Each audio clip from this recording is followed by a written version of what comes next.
Morning, everyone. I think our facilities is okay na. Pwede na mag-accommodate ng mga kaluluwa. Meron po tayong susunod na project, hindi po yung dirty kitchen, physical project yon. Bilang church as a whole, meron tayong magiging project na lahat ng miyembro na matagal na, kaya na mag-disciple, mamaya may meeting tayo. Ang susunod nating project ay yung pagdidisipulo ng kaluluwa. Mamaya po may meeting po tayo at I do believe ready na po ang ating facilities. Pumokus tayo dito para mayroong magandang kalalagyan yung dadali natin sa Panginoon. Ano po? Ako'y naniniwala na ang bawat mananampalataya, lalo na yung matatagal dito, kaya na mag-witness, magturo ng salvation. Kaya na magturo ng assurance of salvation. Kaya na magturo kung gaano kahalaga magbasa ng Bible. Kaya na magturo ang kahalagahan ng panalangin. Sino sa inyo hindi pa kayang ituro yon? Kung hindi, tutulungan po namin kayo. Meaning to say, hindi tayo ngayon ang aakayin. Tayo naman ang mag-aakay. Mahirap sa habang panahon na tayo lagi ang inaakay, tayo lagi ang binibisita, tayo lagi ang ini-encourage. It's about time tayo naman ang gumawa ng mga bagay na ginawa sa atin nung una. Pag ginawa natin to, mga kapatid, baka mapuno itong facilities natin ng mga kaluluwang maglilingkod sa Diyos, magmamahal sa Diyos, at mamahalin ang kanyang gawain. Ano po? Kaya po mamaya, after po ng ating worship service, meeting po lahat po ng mga miyembro na kaya ng magdisipulo. Ngayon, kung sa tingin mo, hindi mo pa kaya, huwag ka muna umatin ng meeting and then kausapin mo ako at ano ang problema. Tama po ba? Okay, sige po. As we continue to our series, Faithful Until the End, kaya natin gagawin mga kapatid na tayo naman na magdidisipulo nang sa gayon meron naman tayong pinagkakaabalahan hanggang sa pagdating ng Panginoon o hanggang sa huling sandali ng buhay natin bilang Kristiyano. Hindi lang puro trabaho, hindi lang puro pag-iintindi sa bahay. Kung hindi meron tayong ministry na ginagampanan para sa Panginoon, lalong-lalo na napakahalaga nun yung pagdadala ng kaluluwa dahil yun yung tinatawag nating Great Commission. Bago umakyat sa langit ang Panginoon, nag-iwan siya ng Great Commission at hindi niya iniwan ito doon sa unbeliever na kapitbahay mo. Ito'y iniwan niya sa ating mga ligtas, yung Great Commission. Meron kayong anak, meron kayong pamangkin, meron kayong tito, meron kayong pinsan, meron kayong kaibigan. Ang problema nila, hindi saved. Yon ang target mo. Yon ang ididisipulo mo. Yon ang dadalin mo sa Panginoon. Meron kang kapitbahay, imposibleng wala kang koneksyon na unbeliever. Tama po ba? O yun ang koneksyon mo, yun ang malapit sa'yo, yun ang isishare natin, yun ang ididisipulo natin. Para nang sa gayon, makakita naman tayo ng bunga natin. Kahapon o kagabi, kausap ko yung magnanay, sila ay discouraged. Umiiyak sila. Kasi ang dami nilang dinala sa Panginoon, hindi nagpatuloy. Kumbaga yung burden nila nandoon. Sabi ko sa kanila, marahil yung nangyari po sa inyo na yan, test. Tinetest lang kayo ng Panginoon kung hanggang saan kayo magdadala ng kaluluwa. And I pray to the Lord someday, makakuha na talaga kayo ng kaluluwa na kasing sigasig nyo sa paglilingkod.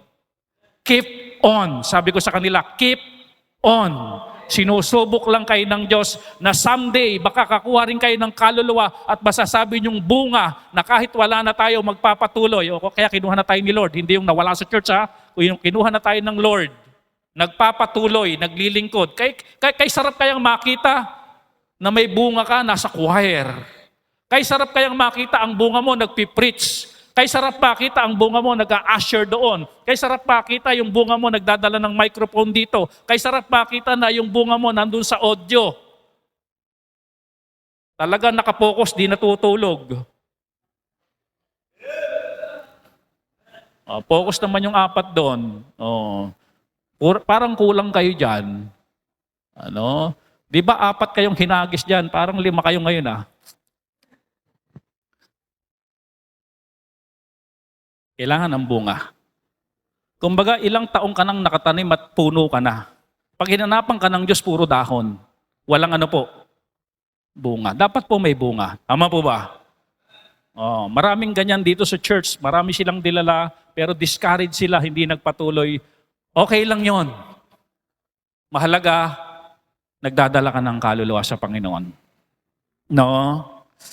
Ako'y nagpapasalamat sa Panginoon, bagamat hindi ako kilala ng mga nasa radyo, sila kilala ko kasi sila'y nasa radyo, naging bunga nila ako sa Panginoon. No? Dinala kami ng kuya ko, nakinig kami, nag-preach, etc. Ako'y naging bunga nila. Siguro sa langit na lang kami magbabatian nila Pastor Clem Guillermo. Kasi si Pastor Clem Guillermo wala na Pastor, alam mo ba, isa ako sa nakinabang sa radio ministry mo, na disciple mo ako, na save ako, etc. Amen? Kaya salamat sa ating Panginoon. And then, hanggang sa mapunta kami sa Baptist Church, dinisciple kami ng Pastor Lito, doon namin natutunan ang assurance of salvation, etc., etc. Pagdating ko sa langit, Pastor Lito, salamat, ganon. Ako naging bunga, ganon din po. Pagdating sa langit, pag meron po kayong bunga, magpapasalamat po yan sa inyo. Ano po? Okay po, tayo po'y pumunta sa ating talakayan, faithful until the end.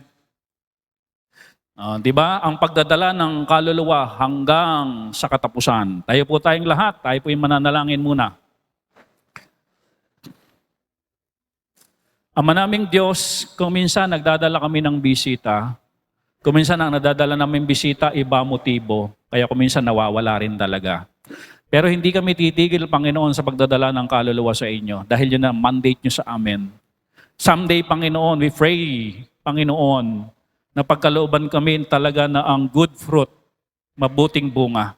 Magpapatuloy, mamahalin kayo, mamahalin ang gawain, at magiging tapat hanggang sa wakas. Tulungan mo rin kami, Panginoon, na matatagal na dito sa church. Kung panahon na kami ay laging binibisita, ini-encourage, it's about time, Panginoon. Kami naman ang mang-encourage, kami naman ang mambisita, kami naman ang mangpalakas, kami naman ang magturo, kami naman ang mag-akay sa inyong pahanan, Panginoon. Mahirap na mahabang panahon na kami ay Kristiyano, puno, pero walang bunga. Puro dahon lang. Tulungan mo kami, Panginoon, na magkaroong bunga na kaluluwa, na magpupuri sa inyong dakilang pangalan. Maglilingkuran kayo ng buong puso. Help us, Lord. We need your grace. We need your mercy. We need your guidance. We need your wisdom, Panginoon, para maging possible ito. Nang sa gayoon, kami ay manatili natapat hanggang wakas. Even ang maging bunga po namin. Yun po yung aming panalangin ngayong umaga. I do believe bawat panalangin, Panginoon, ay pinapainggan nyo. Walang maliit na panalangin. Ang lahat ng panalangin ay pinapainggan nyo. Didinig kayo. Sasagot kayo according to your will. We expect, Panginoon, your answer sa aming mga panalangin. Tulungan niyo kami, Panginoon, sa ilang bagay na amin pong pag-uusapan patungkol kay Daniel, naging tapat hanggang wakas. Hindi tumalikod hanggang wakas. Salamat po sa pangalan ng aming Panginoong Hesus. Amen. Puna po tayo, pinag-uusapan natin mga kapatid, Daniel's danger. May danger pero may deliverance. Amen? May panganib pero kaya tayong sagipin ng Panginoon. May kahirapan sa buhay, pero darating ang panahon, aahon ka. Sabihin mo sa katabi, aahon ka din. Magtatagumpay ka din. May sakit, pero may kagalingan. Winasak ng problema, pero pwede pa rin mabuo. Dahil ang Diyos, He is able to deliver thee. Our God is able. Sabihin mo nga sa katabi mo, our God is able to deliver thee. Pangit ang sitwasyon mo ngayon, but our God is able. Kaya ng Diyos na magtagumpay tayo. Marami tayong mga upuang empty, pero God is able to fill that empty chair.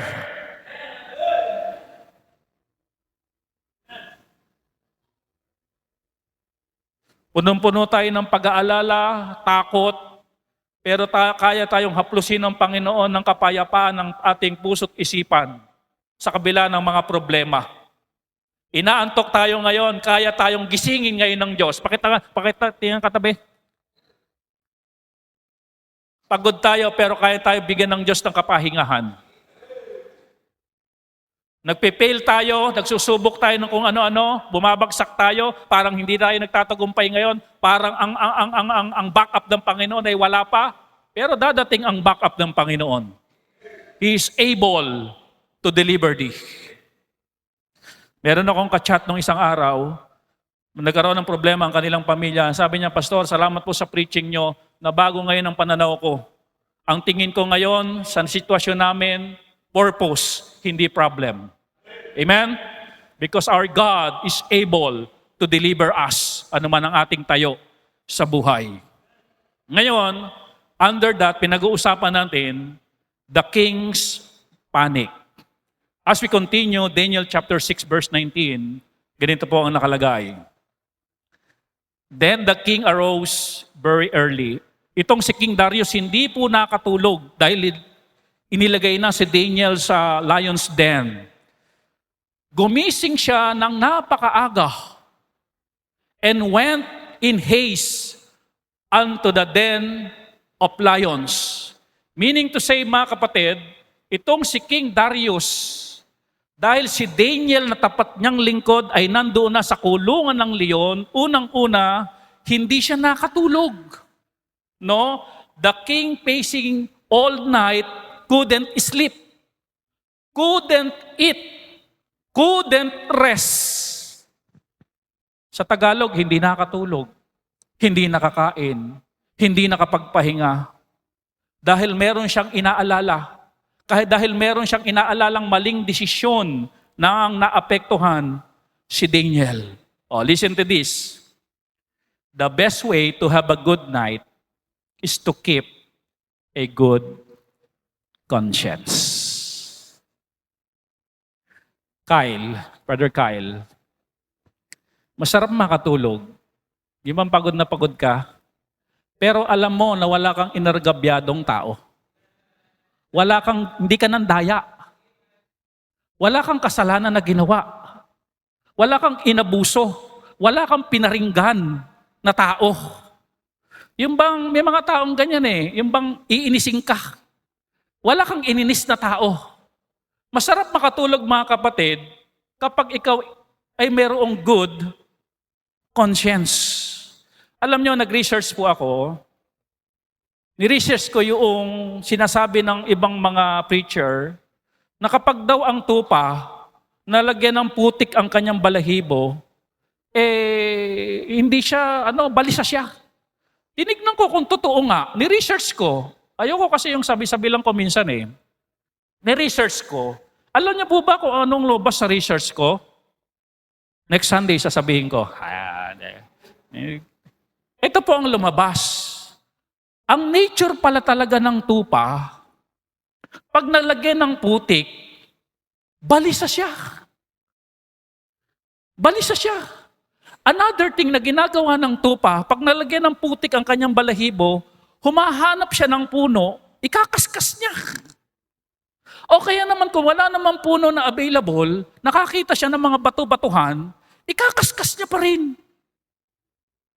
At kung minsan mga kapatid, dahil hindi niya kaya natanggalin, kailangan na ng tulong ng pastol.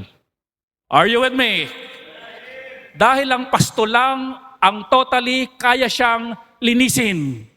Kuminsan sa sarili niya, hindi niya kayang linisin ang kanyang sarili. We need the good shepherd. We need the Lord Jesus Christ to cleanse us sa ating mga maling ginagawa. para nang sa gayon mga kapatid, malinis tayo at makatulog tayo ng mahimbing. Ewan ko lang po, yun po kasi nature ng tupay eh. Pero yung nature po ng kambing, hindi po ganun. Kung talagang tupa ka ng Panginoon, dapat ang nangyayari sa'yo, balisa ka pag may nagagawa kang kasalanan. Pero kapag ikay hindi balis at okay lang, baka mamaya hindi ka tupa. Kambing ka. Are you with me? Naranasan nyo na po ba yan? Na talagang yung konsensya mo, inuusig ka. Yung bang parang kinakabahan ka. Dahil alam mo na may ginawa ka na mali. Para bagaang pag may kumausap sa'yo, para bagaang parang alam nito yung ginawa ko Lalo na kapag preaching, sino nagkwento kay pastor? Yung bang ikay naliligalig, hindi ka komportable, wala kang peace of mind, dahil may putik ang iyong pagkatao ng kasalanan.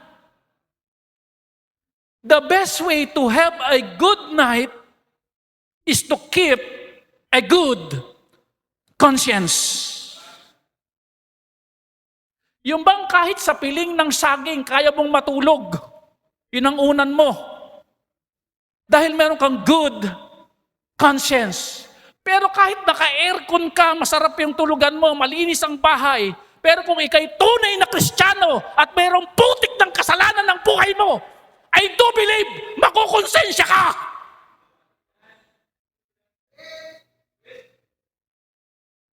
Ngayon, kung hindi ka nakukonsensya, talungin mo sarili mo. Lalo na kapag dumating may palo.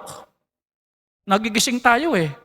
Ano ba ang nasabi kong laban sa gawain? Laban kay pastor. Bakit ba ngayon ganito, sinisingil ako ng ganito? Are you with me? Kasi hindi ka talaga patutulugin ng maayos ng Panginoon pag may kasalanan. Are you with me? Dahil tupa ka.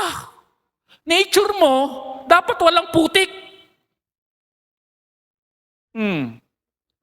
Itong si Darius, alam niya may ginawa siyang mali eh. Unbeliever pa to Pero ganun, hindi siya napagkatulog. Hindi siya napagkatulog dahil sa ginawa niyang mali. Sabi dito, the world panics, but the believer prays. Sa social media, pinagtatalunan, sino ba daw dapat ang pasalamatan? Si Sierra Madre ba o ang Diyos? Well, of course, the Creator. Salamat nag-create siya ng Sierra Madre. Ang mundo, panic. Meron ng bagyo, bili dito, bili diyan. Hindi naman masama mag-imbak ng pagkain. Pero kapag ang Kristiyano ay nag-pray na, nagkakaroon ng peace of mind. Ito sabi ng Bible, Philippians 4 verse 6. Be careful for nothing. Huwag kang alala ng alala. Kung nag-aalala ka, but in everything, by prayer. Gagaling pa kaya ako? Be careful for nothing. Mag-pray ka. And supplication with thanksgiving. Ang mapagpasalamat na puso, hindi pusong mareklamo. Let your request be made known unto God. Alam nyo, hindi ko alam kung sino sa inyo ang naiinis, yung bang puro paninig lang ang ginagawa sa pangangailangan niya. Meron bang naiinis na ganon? Yung paparinggang ka na, hindi pa i-direct ang kailangan ko ng ganito. Meron bang naiinis na ganon? Yung parinig lang ang ginagawa? Mas maganda yung dinidirekta na, di ba? Mas lalong nakakainis pag dinidirekta. Hindi. Mas okay yun di ba? Sabi ng Panginoon, ipaalam mo sa akin. Hindi yung magpo-post ka, ang hirap-hirap ng buhay. Sino ba pinaparinggan mo? Lagi na lang kaming kapus.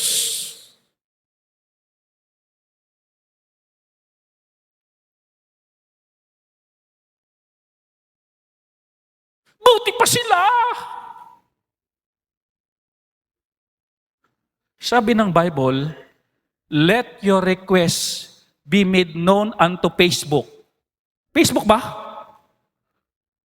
Messenger. Kanino? Unto God.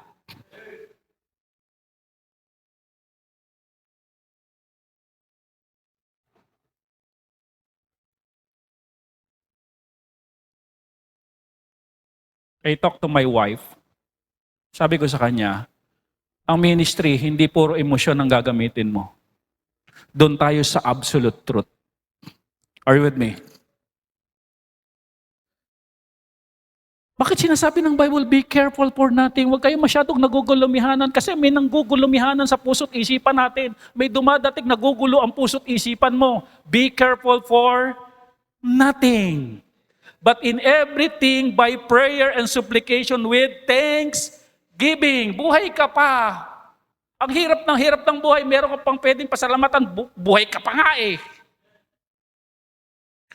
Let your request be known unto your kapitbahay? No, unto God. Amen?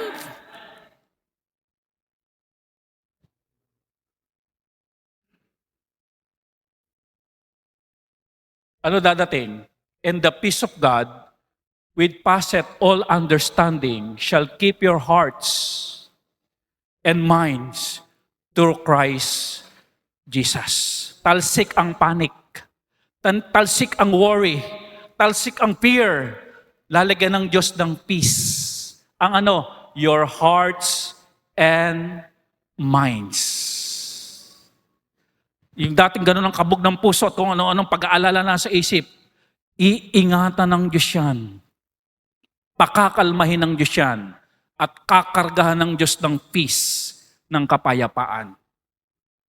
Kahit magbatian tayo dito ng peace be with you, kung hindi namang galing yan at sa hininga lang ng katabi mo, hindi mangyayari yan. Are you with me? Kaya hindi natin ginagawa dito yung peace be with you. Hindi. Ang Diyos ang nagbibigay ng kapayapaan.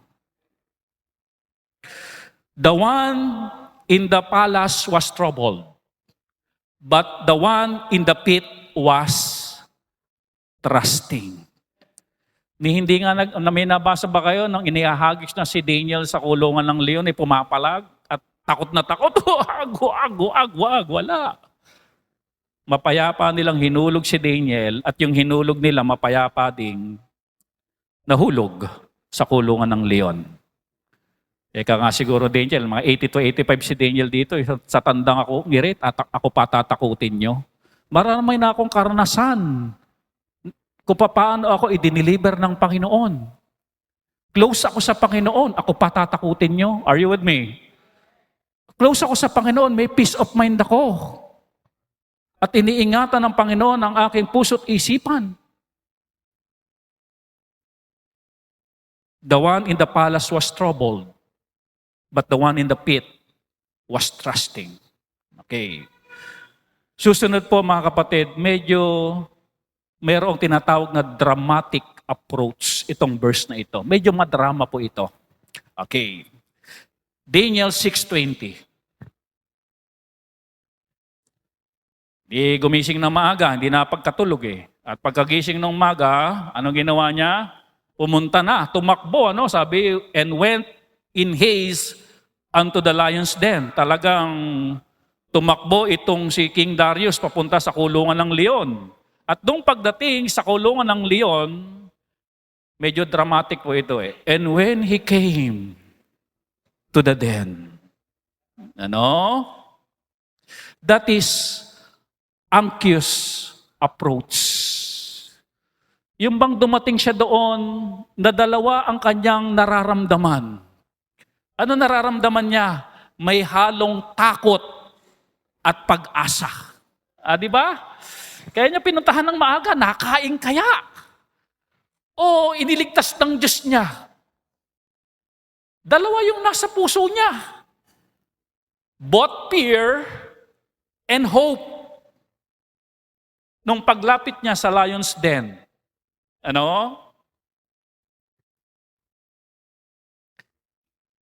that is anxious approach. Pangalawa, he cried a lamentable voice unto Daniel. And that is agonized appeal. His heart heavy with regret. Ano?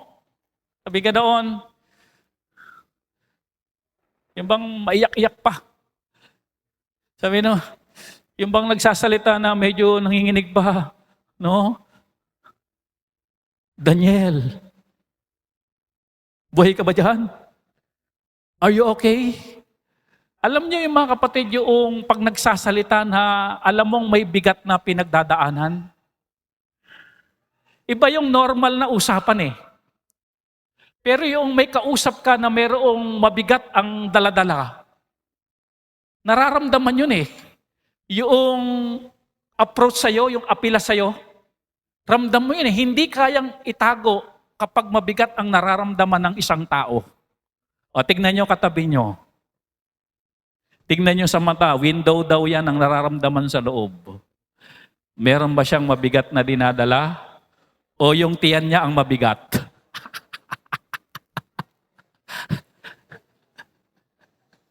Ayaw na magkasya ng mga long sleeve, pinamigay.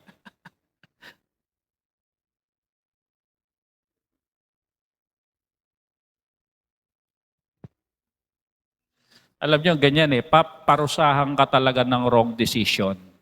Bibigat ang kalooban mo kapag meron kang wrong decision. Lalo na kapag nagbubunga na ang mali nating ginawa. Talagang bibigat ang iyong pakiramdam. Magiging madrama ka kapag dumating na ang bunga ng mali nating desisyon. No. Magpaparang drama-rama sa hapon. Ano sabi niya? Sumunod. Ano sabi niya? Oh, Daniel. Diba? Ano ibig sabihin nun? Letter A uli. Affectionate address. Diba? Sa isang talata lang eh, talagang hindi tayo matatapos dito, Brother Jonel. Affectionate address. The voice of a ruler humbled by love for a faithful servant. Biruin mo, hari siya. Biglang sabi niya, di ba, ang pag sinabing, O King, panghari lang yun eh, di ba? Pero ngayon sinasabi niya, O Daniel, pagpapakita niya na itong aking tapat na alagad, ito'y kagalang-galang. Hindi dapat nangyayari sa kanya yung ganyang persecution. Dahil ito'y matapat na lingkod ng Diyos. Ito'y kagalang-galang. O Daniel, that is love. Parang sinasabi ng hari, mahal kong Daniel. That is affectionate address. Kaya mamaya, mga asawa nyo, sabihin nyo, halimbawa, Joy, mamaya sabihin mo kay Joel, Oh, Joel. That is affectionate address. Amen? Amen po ba doon? Sister Nora, i-chat nyo po ang inyong Mr. mamaya, Oh, Jonah. Affectionate address. Amen? At mag-video call ka doon sa ano. Amen? Affectionate address. He humbled himself at in-approach niya si Daniel ng ganon. And then, ano nakalagay dito? Servant of the living God. A life of devotion. A life of devotion. Servant of the living God. Ganon ang pagkakilala ni King Darius kay Daniel. Servant of the living God. His identity wasn't in his position. Hindi sinabing call center agent. No. Teacher. No. CEO. No. First, sa tatlong hari, siya ang kaun. No, hindi nang banggit. But in his relationship with God. Yun ang banggit. Doon siya nakilala, hindi sa kanyang posisyon. Nawa mga kapatid, ganun po tayo bilang mga mananampalataya. Di baling hindi na tayo makilala sa posisyon, pero makilala na tayo na tayo'y tagusunod ni Kristo. Di baling hindi na tayo makilalang, ay magaling na teacher yan. Ay magaling na ano yan, na manager yan. Ay magaling na negosyante yan. Ay magaling na ano yan, na driver yan. Ay magaling yan na maglinis. Di baling hindi na tayo makitang magaling sa mga bagay na yon. Makita sa buhay natin, ay matapat na lingkod ng Diyos yan. Kasi hahanapin ng tao our identity. Ano identity natin? Kristiyano, follower of Christ. Amen? Hindi lahat ng magaling na manager ay magaling na Kristiyano. Hindi lahat ng magaling na teacher ay magaling na Kristiyano. Are you with me?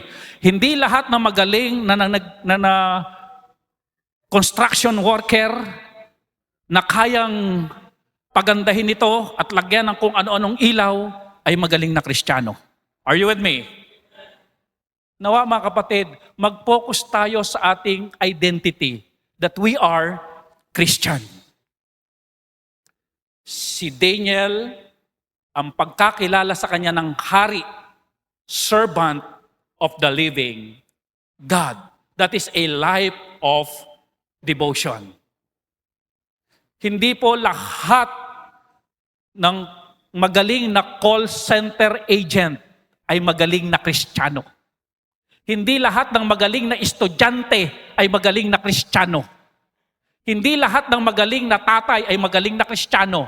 Hindi lahat ng magaling na nanay ay magaling na Kristiyano. Are you with me?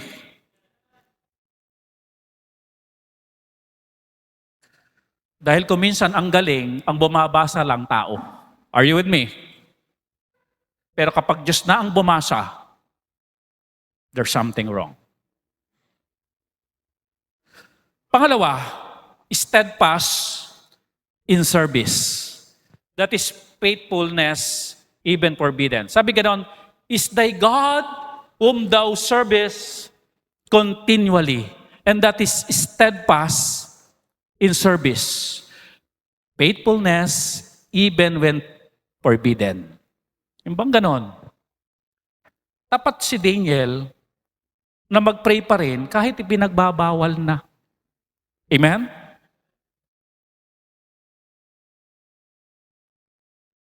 Kung minsan dito sa church, ipinagbabawal mo na, sabi na ng Diyos, ginagawa pa rin, baligtad.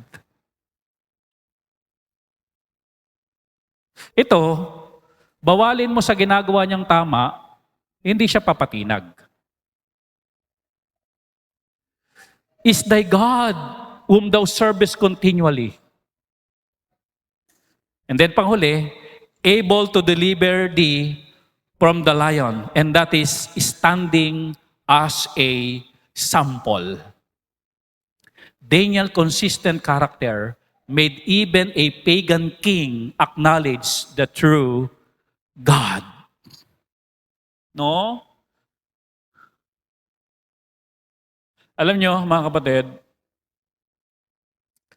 tayo po ay sinabi ng Bible na asin. Alam nyo ang asin? Purpose ng asin is to preserve. To preserve. Ano? Anong preserve, pastor? Kapag ikaw ay asin bilang Kristiyano, namumuhay ka ng may kabanalan, yan bang sila pumapasok ng late pero ikaw hindi ka late? Sila nandadaya sa trabaho, kapag wala yung boss, nagkukwentuhan lang. Pero ikaw, trabaho pa rin ang trabaho. Yung bang napipreserve mo sa company mo, yung tama. Are you with me? Na kapag yung mga taong nagtatrabaho kasama mo, meron silang makikita na nagpipreserve ng tama. Are you with me? Sa loob ng bahay, ikaw magulang, naninindigan ka sa salita ng Diyos, you obey the Lord, samantalang mga kasama niyo sa bahay, hindi talaga sumusunod sa Panginoon, you preserve doing the will of God. May makikita sila na ganito pala ang tamang pamumuhay ng Kristiyano. During preaching, nakikinig ka ng mabuti, attentive ka. Tama ba yon? You preserve yung tamang paikinig. Pero kung lahat kayo ay kung saan-saan na, nagchat na kayo, nagaganon, wala nagpipreserve ng tamang paikinig ng preaching. Kapatid, asin ka. Sabihin mga kasatawi, asin ka. You need to preserve what is right. Hindi yung habang nagpipreach, binibilang yung botones, lahat nakahamot na, lahat ng style sa pagtulog, nagawa na. Ang asin nagpe-preserve. Ano pinipreserve natin? Yung tama. Are you with me? Eh, ang unbeliever, di nila gagawin yan eh. Ano pa ang purpose ng asin? Kaya nga, standing example eh. Halimbawa tayo eh. Another thing ng asin, ang ginagawa ng asin, mga kapatid, ay pampalasa. Di po ba? Ganito yan. Nagluto ka ng menudo. Ayan. Huwag mong lagyan ng asin. Pag tinikman mo, ano sasabihin mo? Parang may yon. Dapat ganun ang impact natin sa society. Pag wala tayo, parang may kulang. Tayo'y pampalasa, pampasarap ng lutuin. Ano po? Kaya mga kapatid, standing as a sample. Kahit kamatayan mga kapatid, still nagpe-pray si Daniel. Pinireserve niya yung buhay na nagpe-pray 3 times a day. Nakita yon ni King Darius bilang sample. No? Pag tinignan ang ating buhay, may halimbawa pa ba ng pagiging tunay na Kristiyano na mababanaag sa atin?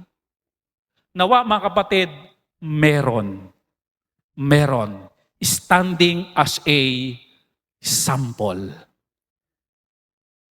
Every Sunday nasa church, you preserve doing the will of God.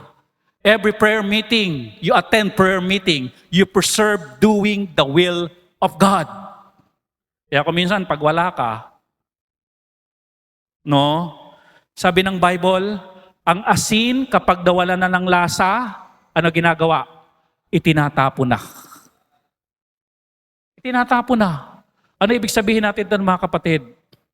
Kahit wala ka, hindi ka na rin mapansin. Are you with me? Pero kung ikaw asin, sasabihin mo parang kulang. Pero kapag matabang na ang asin, yung bang nalagyan na ng mga langaw na contaminate na, ilalagay mo pa ba yun sa pagkain? Hindi na, itatapon mo na lang yun. Yung bang kahit wala ka parang hindi mo na maramdaman na kulang. Are you with me? Dahil ang asin talaga at hindi mo yan naihalo sa pagkain at walang asin ng pagkain, pagtikim mo talaga mga kapatid, sasabihin mo kulang. Ano kulang? Asin. Ramdam na kulang. Standing as a sample.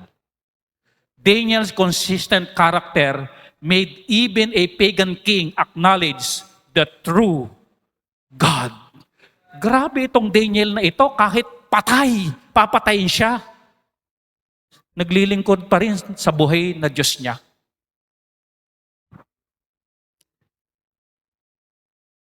Oh, what a question. Sabi ni King Darius, is thy God able? Yes, He is able. He is able to deliver. He is able to heal. He is able to save. He is able to deliver thee. Yan ang sabi ng Bible. And then, the prophet's peace. Nagpapanik, pero yung propeta ng Diyos, payapa na nasa kulungan ng leon. Anong sabi ni Daniel? Then said Daniel unto the king, O king, live forever. Ano po ibig sabihin natin dito mga kapatid? Tanungin ko po kayo. Sino ang dahilan bakit si Daniel nasa kulungan ng leon? Sino dahilan? Si King Darius. Pero nyo, tito mga kapatid, nakita nyo sa verse, yung respect ni Daniel. Sa pag sinabing, O King, majesty yan eh. Paggalang yan eh. O King, live forever. Ano ibig sabihin natin dito mga kapatid? Reverent reply. O King, live forever shows humility. Pangalawa, righteous reverence. Yung bang ginawan mo ko ng mali, pero nire-respeto pa rin kita. Are you with me?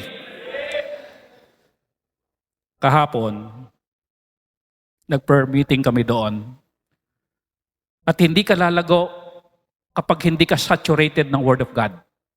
Kasi the very foundation sa paglago ng Kristiyano, salita ng Diyos. At ang sabi ko sa kanila lahat ng umati ng prayer meeting, at ang isa sa ginagamit ng Diyos para ma-saturate ka ng Word of God, pastor mo. Ngayon, tinanong ko sila, at tatanungin ko rin kayo ngayon, sino sa inyo dito nagtatampo sa akin? Sino dito sa akin offended sa akin? Sino sa inyo masakit ang loob niyo sa akin? Kapatid, ibinigay ng Diyos ang pastor niyo to feed you with knowledge and understanding. At kung hindi ka okay sa pastor mo, paano mong tatanggapin ang salita ng Diyos? At kung hindi mo matatanggap ang salita ng Diyos because of your pastor, paano kang lalago? Are you with me? Ang unang uupakan ng demonyo ako para mainis ka sa akin.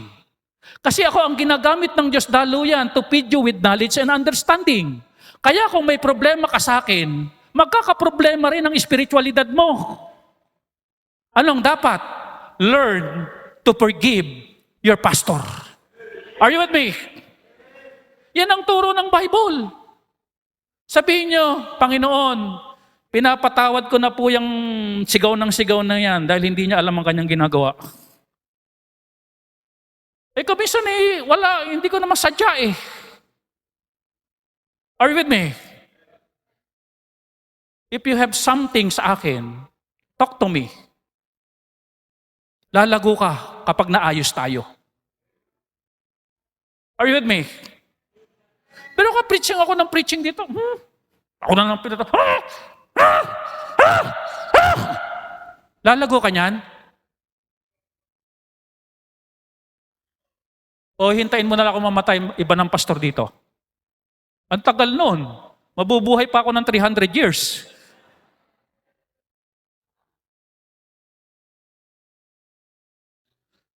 Alam ng Diyos ang ilalagay niyang pastor hindi perfect. Alam ba ng Diyos yun? Alam ng Diyos ang ilalagay niyang pastor ay hindi si Superman na kayang gawin lahat para sa'yo. 24 hours nakatutok.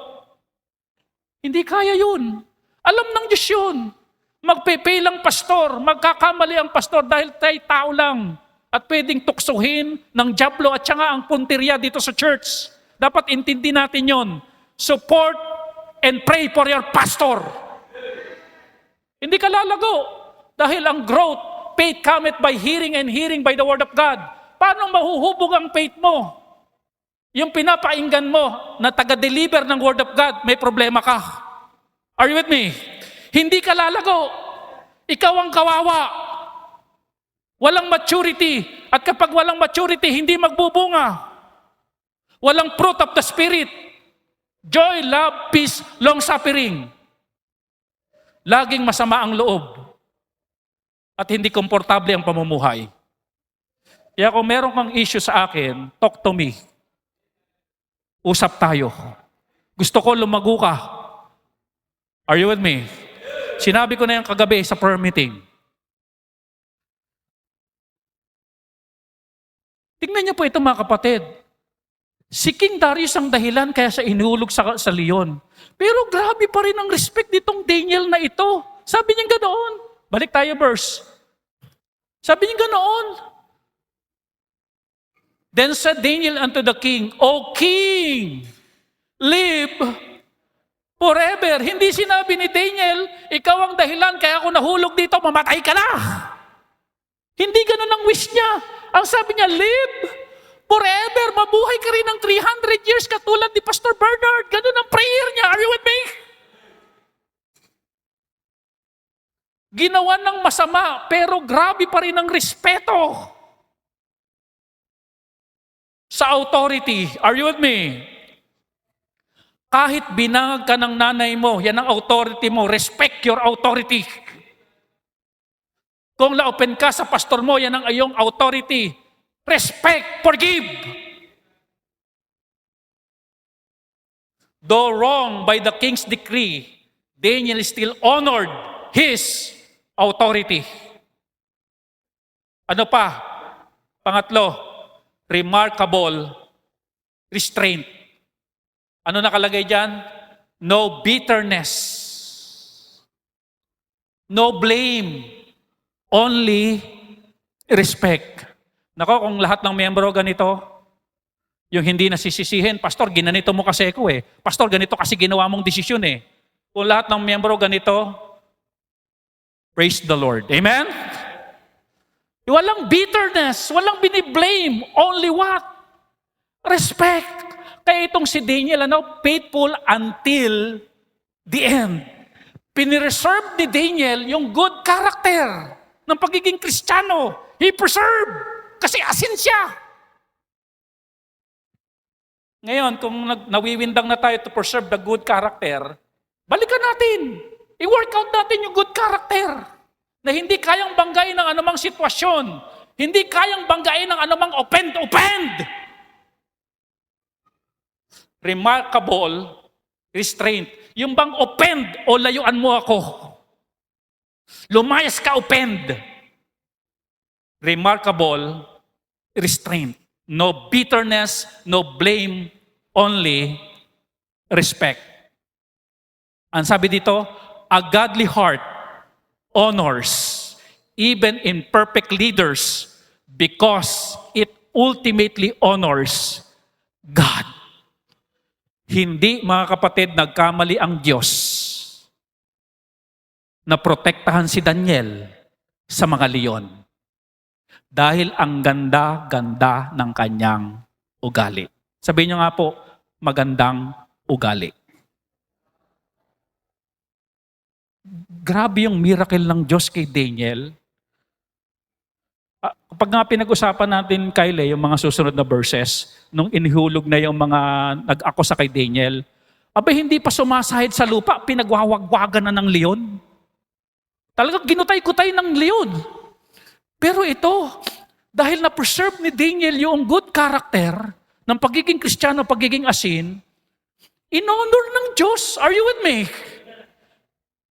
Kumbaga, ano nga ibig sabihin pa ng in-honor? Yung bang kinounted ng Diyos. Ano pa? Kinonsider ng Diyos.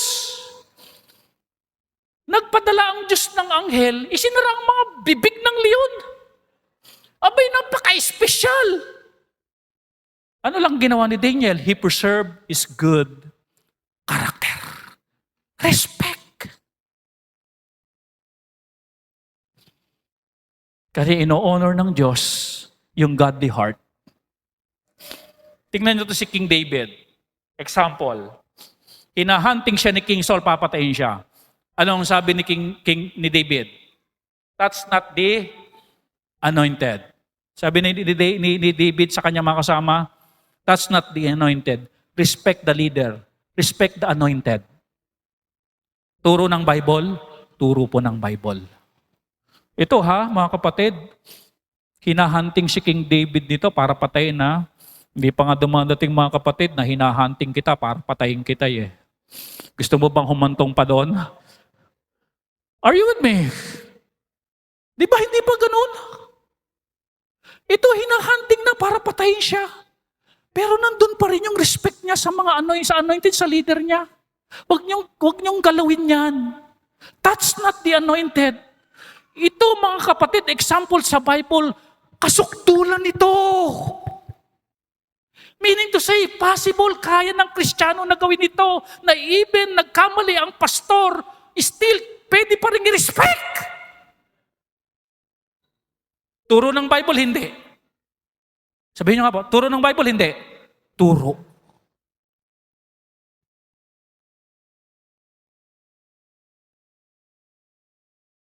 Hindi yung pag nagkamali, tutuldukan na kita. Walang tinuturo ang Bible na tuldukan yung mga yan. Sanlibutan ang nagtuturo ng ganun. Dahil tayo kuminsan, hindi tayo tinutuldukan ng Diyos kapag nagkakamali tayo. Binibiyayaan tayo ng Diyos, binibigyan tayo ng awa. Verse 22, my God, that is heavenly health. Daniel gives glory where it's belong. Hindi niya sinabing anghel. Hindi niya kagad sinabing anghel, di ba? Ang sinabi niya, my God. Kaya tama po na dapat ang pasalamatan una ang Diyos bago ang Sierra Madre. My God. And that is Daniel gives glory where it belongs. It belongs to God alone. And then, sumunod, hath sent His angel, that is holy intervention. The angel presence turn a place of death into a place of deliverance. Parehas letter D yan, ha? Yung lugar ng death, naging lugar ng deliverance.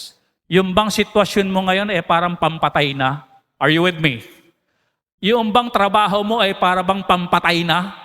Yung bang iyong negosyo ay parang pampatay na? Ang iyong sakit ba ay parang pampatay na? Kapatid, mayroong deliverance na kayang gawin ang Diyos.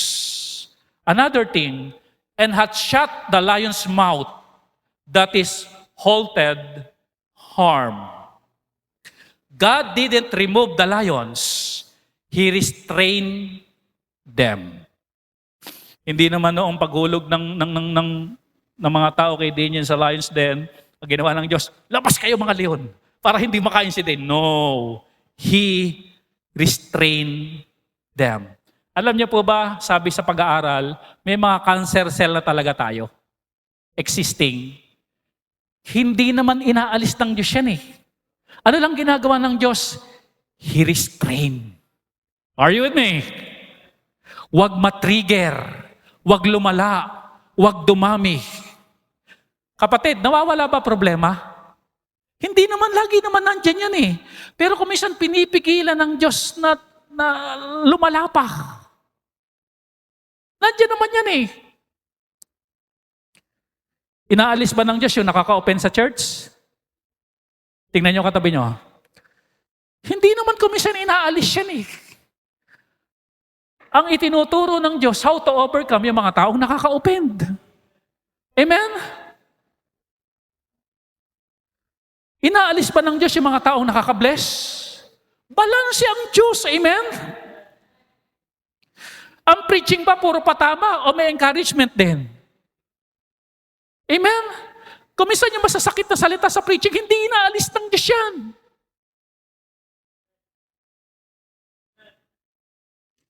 Katulad ng Panginoon. Okay, another thing. For as much as before Him, ano daw? Innocency was found in me. Alam nyo, dito tayo magko-conclude. Kasi sabi nga na nakita kasi ng Panginoon, inosente ako eh. Sino nakakita? Ang Panginoon. Inosente ako. Wala akong ginawang mali. Malis konsensya ko. In fact, hanggang ngayon, inosente ako eh. Hindi ako nagrebelde sa hari. Are you with me? Wala akong ginagawang mali. At nakikita yun ng Diyos. Alam niyo po ba, ang Panginoong Kristo, inosente rin, walang ginawang mali. Sabi ni Pilato, John 19:4, Pilate therefore went forth again, and sent unto them, sa ikalawang pagkakataon, I bring him forth to you, that ye may know that I find no fault in Him. Sabi ni Pilato, eto, dinadala ko ulit sa inyo, si Jesus Christ, na para sabihin sa inyo, nung sinuri namin ito, wala kaming nakitang maling ginawa. Inosente siya. Wala siyang kasalanan. Pero sabi pa rin ng mga tao, ipako siya sa krus. Alam nyo, walang kasalanan, pero nag-ako ng kasalanan para magkaroon tayo ng tagapagligtas. Na huwag tayo mapunta sa impyerno. Inosente, walang binayolate na law, walang sinaktang tao, walang ginawa ng kasalanan, walang inergabyado, inosente. Pero nag-ako ng mga mali natin para iligtas tayo. Kaya mga kapatid, pag worship, maling-mali ng attitude mo ay mali. We worship the innocent one. Are you with me?